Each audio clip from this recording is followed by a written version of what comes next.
Un gran héroe no podría existir sin un gran villano contra el que enfrentarse. En este vídeo vamos a indagar en los aspectos emocionales, psicológicos y de personalidad de grandes villanos que han cobrado vida a través de libros, cómics y películas.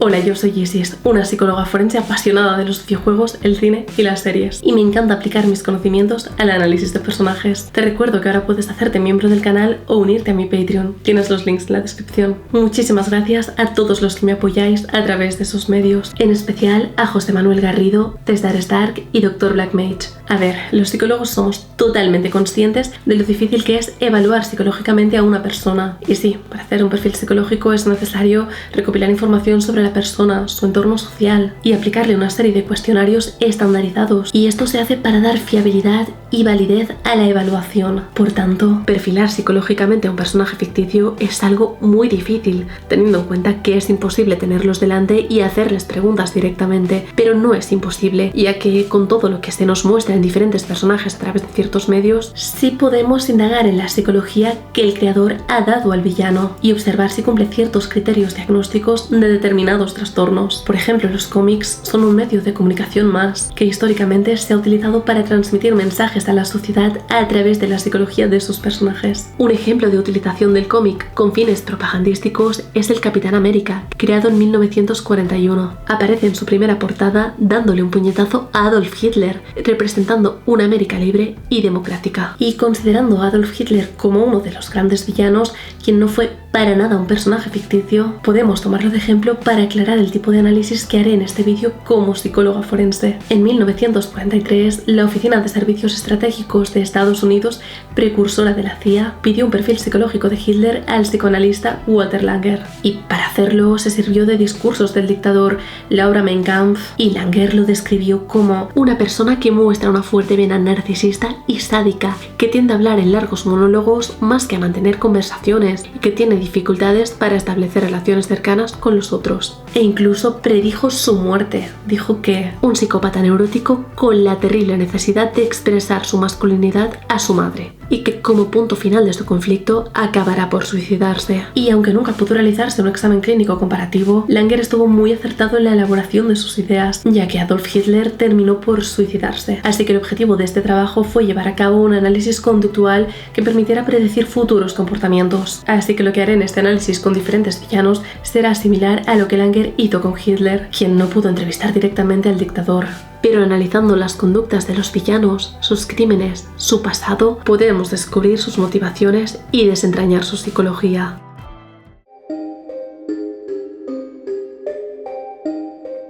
Es el enemigo más popular de Batman, y muchos escritores, entre los que se encuentran Alan Moore, Paul Dini, Denny O'Neil o Bill Finger, han desarrollado teorías sobre cómo Jack Napier llegó a convertirse en el Joker, y se han presentado diferentes visiones de este personaje. Por un lado, se le presenta como un criminal con una personalidad psicopática y sádica, y por el otro, como un excéntrico ladrón, falto de cuidado, y con un especial aprecio por los gags y parafernalia burlesca. Esto se ve sobre todo en las publicaciones de los años 60. La personalidad de Jack Napier se desestructuró por completo ante dos hechos traumáticos que acontecieron en un corto periodo de tiempo. Por un lado, la muerte de su mujer e hijo, y por el otro, el accidente que le causó la desfiguración de su rostro. Y estos hechos quizás son suficientes para afirmar que este personaje sufre un trastorno de estrés postraumático. Esta patología sobreviene como consecuencia a la exposición a un evento traumático que involucra un daño físico o psicológico en un grado tal que las defensas mentales de la persona no pueden asimilarlo, y generalmente involucra factores tanto a nivel físico como psicológico, y puede implicar la pérdida del sentido de identidad,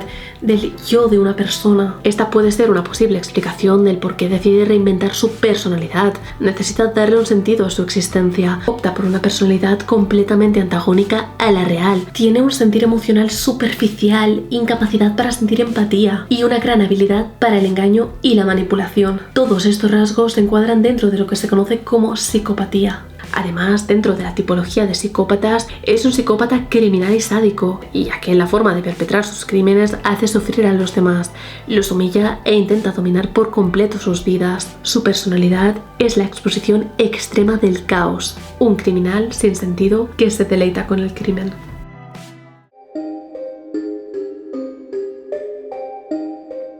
Harley Quinn, inicialmente la psiquiatra encargada de redimir al Joker, se encuentra irremediablemente enamorada de él. La tiene profundamente cautivada e incluso le ayuda a fugarse de Arkham. Esta intrincada relación no solo traza el curso de su evolución como personaje, sino que también destaca cómo la devoción amorosa puede anular por completo la voluntad de una persona, transformándola de una respetada profesional a una sumisa criminal, sirviendo como ejemplo de cómo las relaciones abusivas pueden afectar la psique de una persona. Lamentablemente, esta dinámica de relaciones criminales no es ajena a la realidad, y es que a lo largo de los años se han documentado casos de parejas de asesinos, donde uno de los miembros, en la mayoría de casos hombres, empuja al otro hacia la comisión de actos despreciables. Fred y Rosemary West, Ian Brady y Myra Hindley, Martha Beck y Raymond Fernández son ejemplos de esta perturbadora dinámica. Y a pesar de ser una profesional de la salud mental, Harley Quinn cae presa de un ciclo de abuso emocional perpetrado por el Joker.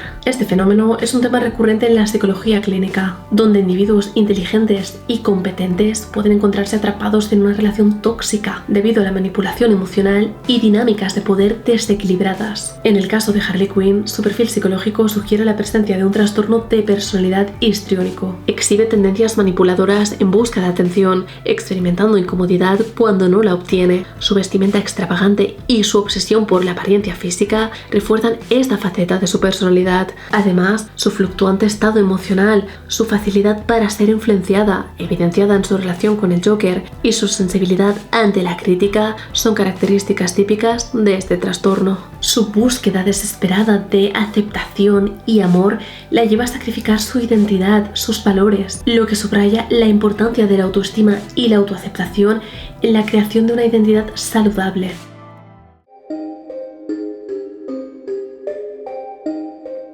El elegido caído en desgracia, el niño separado de su madre que arrastra un intenso dolor y miedo a la pérdida. Todos los miedos de Anakin, sumados a la manipulación de Sheev Palpatine, le hicieron caer en el lado oscuro y convertirse en el temible e imponente Darth Vader. El funcionamiento psicológico de Vader cuadra con un trastorno límite de la personalidad. Este trastorno se caracteriza por presentar fluctuaciones emocionales constantes e intensas, acompañadas por pensamientos contradictorios. Además, quienes lo sufren son incapaces de tomar decisiones equilibradas, y este extremismo está evidentemente presente en Vader. También se relaciona con el miedo a la pérdida o el abandono de seres queridos, lo que deriva en ansiedad por separación. Por ejemplo, tras la separación de su madre, tiene conductas y emociones extremas, sintiendo un intenso miedo a perderla, cosa que termina por hacerse realidad. Esta muerte marca un punto de inflexión en el desarrollo de su personalidad. Con este precedente, el miedo a perder a Padmé se acrecentará con el tiempo, llegando incluso a desobedecer las reglas de la Orden Jedi para quedarse con ella, derivando en una relación extrema entre amor y el odio, en que llega incluso a atacar a su pareja, casi hasta la muerte. Toda esta inestabilidad emocional e impulsividad conductual, su tendencia a la idealización de las figuras importantes en su vida y ese miedo obsesivo e irracional a la pérdida y a la muerte se enmarcan dentro del TLP. Pero también es importante remarcar que otros comportamientos típicos de las personas con funcionamiento límite en su personalidad son las autolesiones y los intentos de suicidio, que no están presentes en el patrón conductual de Anakin. Así que todo esto, junto con las ansias de poder que siempre tuvo Anakin y la promesa de Palpatine de enseñarle el poder para salvar lo único bueno que siente en su vida, que es Padmé, terminan con su caída al lado oscuro de la fuerza. Bajo las órdenes de su nuevo maestro, comete una serie de actos atroces que le hacen caer en una espiral de odio y autodestrucción, junto con una lucha contra sus propios impulsos que termina con su redención al salvar a su hijo Luke Skywalker y guiar a Ahsoka como fantasma de la fuerza.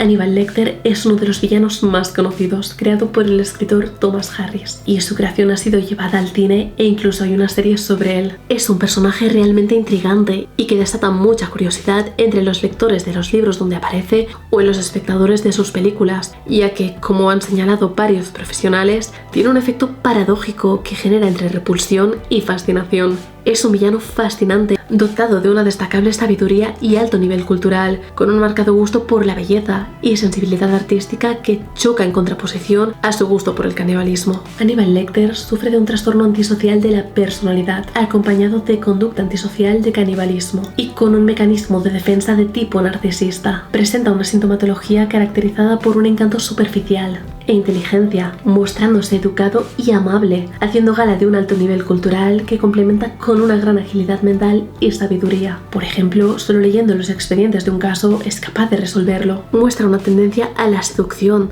de forma manipuladora y fría emocionalmente. Es alguien indigno de confianza, pues es incapaz de mantener vínculos reales y estables. Es un maestro de la manipulación, tiene una gran capacidad de guiar a los demás hacia donde él desea, a la vez que proporciona refuerzos de tipo positivo que alterna con actos crueles. Tiene una total falta de remordimiento o sentido de culpabilidad por provocar daño, siendo incapaz de amar de verdad y teniendo una marcada falta de empatía y gusto por la crueldad. Y la máxima expresión de su conducta antisocial la encontramos en los asesinatos que comete y el canibalismo que practica, incumpliendo las normas sociales con respecto a comportamientos legales y que no atenten contra los derechos ajenos. Tiene un marcado egocentrismo y sentido de grandiosidad que le hace percibir como realmente más importante que el disfrute de comer bien que la vida de un ser humano. Y hay que destacar la exposición a un hecho traumático que Aníbal sufrió en su infancia. Con 8 años de edad, en plena Segunda Guerra Mundial y después de perder a sus padres,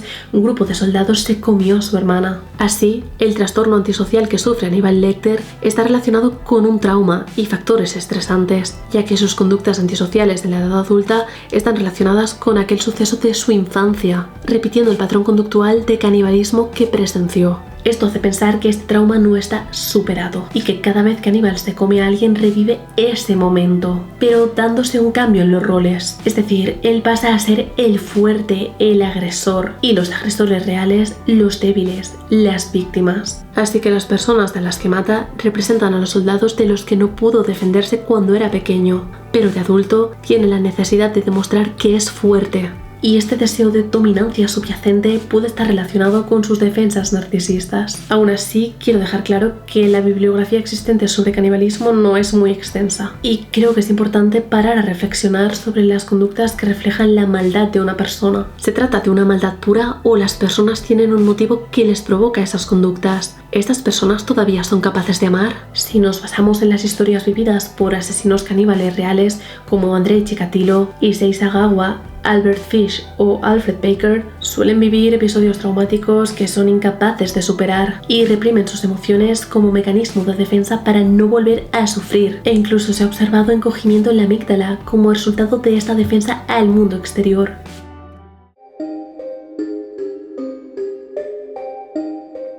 Sí, Nioto Octavius, una de las mentes más brillantes e inteligentes del universo Marvel, está exento de sufrir un trastorno mental. El Dr. Octopus sufre un trastorno narcisista de la personalidad. Tener un cierto grado de narcisismo no es en sí mismo una enfermedad. De hecho, todos tenemos un cierto grado de narcisismo o egocentrismo, eso es normal. Pero cuando tu deseo de ser reconocido mundialmente te provoca volverte un supervillano, estamos hablando de algo más serio.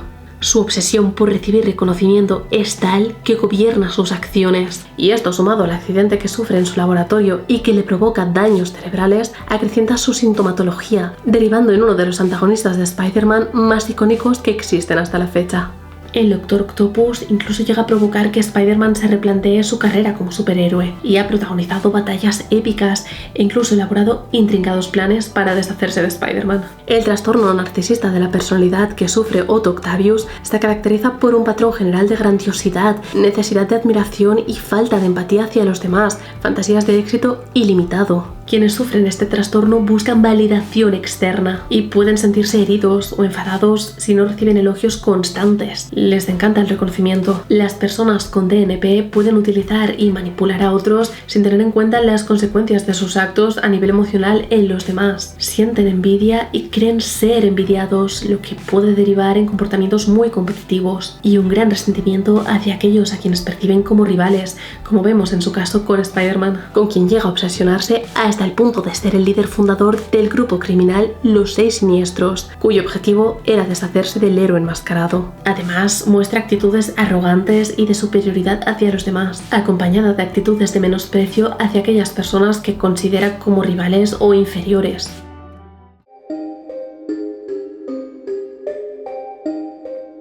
Creo que es imposible encasillar a este personaje como la típica villana, ya que está regida por un código moral que le impide cometer asesinatos. Diseñada desde su nacimiento para erigirse como uno de los principales antagonistas de Batman, y al igual que el Joker, ha sido moldeada a lo largo de las décadas por las plumas creativas que han desafiado los cimientos de sus historias, reescribiendo así sus orígenes. En un universo donde la dualidad entre el bien y el mal se desdibuja constantemente, Catwoman emerge como un personaje muy intrigante. Su inquebrantable ética, que a la distancia de los actos más atroces, se convierte en un enigma intrigante que desafía las convenciones del típico antagonista. A través de las manos de diversos guionistas, su trayectoria se transforma en un viaje de autodescubrimiento, desenterrando capas de misterio y profundidad en su personalidad escurridiza. Catwoman simboliza la ambigüedad moral, y su relación con Batman trasciende los límites de la confrontación tradicional entre el bien y el mal. Su evolución narrativa es un testimonio de la reinterpretación en la mitología de los superhéroes, donde incluso los más astutos villanos pueden encontrar la redención. Y en todas las versiones de origen de este personaje, el hilo conductor es que es una mujer frágil que sufre una tragedia. Y a partir de entonces, Selina adopta una nueva identidad: Nocturna. Selina Kyle pasa de su identidad dulce a una dominante y poderosa, y aunque ambas identidades son conscientes la una de la otra,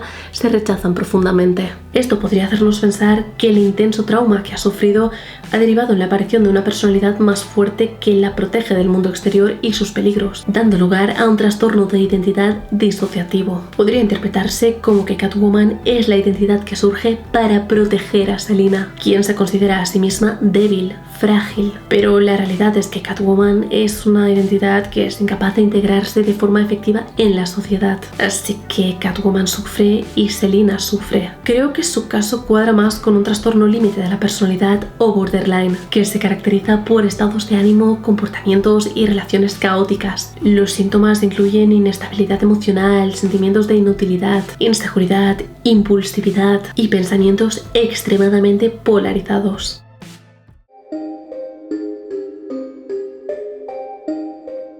Harvey Dent, también conocido como Dos Caras, encarna un enigma psicológico totalmente intrigante y nos sumerge en las profundidades del trastorno de identidad disociativo, antes conocido como trastorno de personalidad múltiple. Las raíces de este trastorno pueden rastrearse hasta su infancia marcada por el abuso paterno, un origen turbulento que sembró las semillas y la disociación de su mente. Sin embargo, el punto de quiebre llegó con el traumático incidente que desfiguró su cara. El TID se manifiesta a través de la coexistencia de dos personalidades claramente definidas, que alternan el control sobre su comportamiento. Este desorden también implica un deterioro de la memoria, fragmentando su conciencia y dejando espacios vacíos en su pasado. Añadido a este panorama, las alucinaciones auditivas y visuales pintan un cuadro aún más complejo de la realidad distorsionada que habita en la mente de Harvey Dent. Sin embargo, la polémica sobre la autenticidad de su condición persiste. Algunos sugieren que Harvey podría estar simulando su trastorno, apuntando a su peculiar ritual de lanzar una moneda como método para justificar sus acciones. En lugar de una verdadera metamorfosis de personalidad, este gesto parece ser el árbitro de sus decisiones, relegando su destino a la mera casualidad de un giro de metal. La dualidad de Dos Caras se convierte en un reflejo oscuro de la fragilidad humana, una lucha entre el caos interior y la fachada de orden que se desmorona con cada volteo de su emblemática moneda. Pero ahora te toca a ti. ¿Qué piensas de estos villanos? ¿Y de qué te gustaría que hablara en próximos vídeos? Déjamelo en comentarios porque me encantará leerte. Muchísimas gracias a todos y cada uno de mis Patreons y miembros del canal. Vuestro apoyo significa muchísimo para mí. Y si te ha gustado el vídeo, te dejo por aquí este sobre superhéroes con trastornos mentales. Cuídate y nos vemos en el siguiente. Adiós.